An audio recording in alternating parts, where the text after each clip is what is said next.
GST को लेकर good news सामने आ चुकी है। कॉमन मैन को बड़ी राहत देते हुए सरकार ने अब सिर्फ 2 जीएसटी स्लैब रखने का फैसला किया है।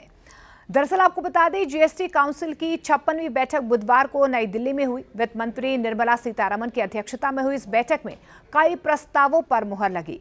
वित्त मंत्री ने साफ किया है कि अब सिर्फ 2 जीएसटी स्लैब होंगे, यानी कि 5 और 18%। ये 2 जीएसटी के स्लैब होंगे। अब 12 और 28% के जीएसटी स्लैब को खत्म कर दिया गया है और इनमें शामिल ज्यादातर चीजें सिर्फ मंजूर किए गए 2 टैक्स स्लैब के अंदर आ जाएंगी।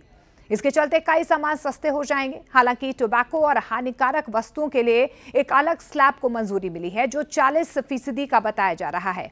अब आपको बताते हैं कि क्या क्या सस्ता हो चुका है। दूध, छेना, पनीर, पिज्जा, ब्रेड, रोटी, पराठा अब 0 जीएसटी स्लैब में इन्हें डाला गया है। इन पर कोई जीएसटी नहीं लगेगा। इसके अलावा कॉमन मैन और मिडिल क्लास को बड़ी राहत देते हुए वित्त मंत्री ने बताया है कि शैम्पू, साबुन, तेल समेत रोजमर्रा में घरों में इस्तेमाल होने वाले सामानों के अलावा नमकीन, पास्ता, कॉफी, नूडल्स पर अब 5% जीएसटी लगेगा।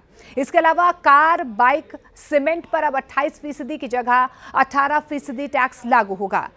टीवी की बात कर लेते हैं। टीवी पर 28% से 18% जीएसटी हुआ है। तो वहीं 33 जीवन रक्षक दवाइयों को भी जीएसटी के दायरे से बाहर किया गया है। इनमें 3 कैंसर की दवाएं भी शामिल हैं। 40% के स्पेशल दायरे में सुपर लग्जरी सामानों को रखा गया है, जैसे कि पान मसाला, सिगरेट, गुटखा और अन्य तंबाकू के जो उत्पाद होते हैं, जैसे कि बीड़ी, इस कैटेगरी में इन्हें रखा गया है। इसके अलावा फ्लेवर्ड कार्बोनेटेड पेय पदार्थों को भी इस स्लैब के तहत रखा गया है।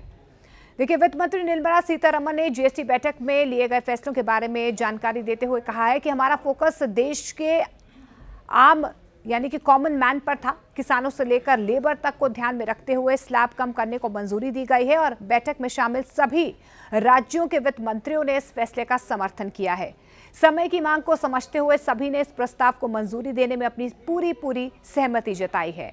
इसके साथ ही उन्होंने साफ किया है कि काउंसिल की बैठक में लिए गए सभी फैसले 22 सितंबर से लागू होंगे, यानी कि इस तारीख से तमाम चीजें सस्ती हो जाएंगी। इधर जीएसटी को लेकर लिए गए फैसले पर प्रधानमंत्री नरेंद्र मोदी का भी पहला रिएक्शन सामने आ चुका है। प्रधानमंत्री नरेंद्र मोदी ने कहा है कि इससे भारत की अर्थव्यवस्था मजबूत बनेगी। प्रधानमंत्री नरेंद्र मोदी ने कहा है कि इससे आम आदमी की जिंदगी बेहतर होगी।